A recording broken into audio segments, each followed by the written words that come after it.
ဒေါ်ဆောင်စုကြည်ကျမ်းမာရေးကောင်းပါလေသူ့ရဲ့ဆာမှာအိမ်မှာပဲကျွန်တော်တို့ဒီရဲ့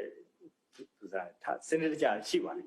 ကျန်းမာမှာလေးရှိပါတယ်မကြခင်ရပ်ပတ်တွင်းမှာပဲသူတရားရုံးမှာတရားဥပဒေရင်ဆိုင်မှုတွေလည်းရှိပါတယ်ရပ်ပတ်တွင်းမှာသူထွက်လာဖို့ရှိပါတယ်在被问到如何看待昂山素季这些年的政绩时，敏昂莱回应平淡。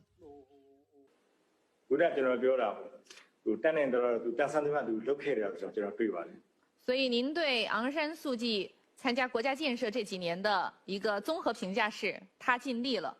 是吗？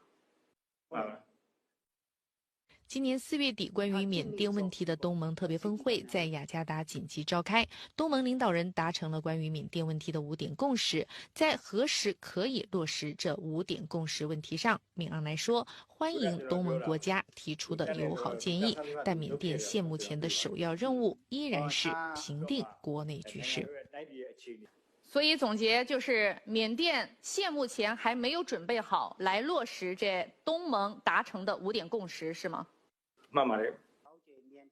东盟峰会关于缅甸的5点共识内容包括停止暴力、各方进行建设性对话、由东盟特使促进对话、接受东盟援助以及接受东盟特使访问缅甸。敏昂莱说，部分国家一味敦促缅甸加快民主进程，但对缅甸的实际情况和宪法内容缺乏了解。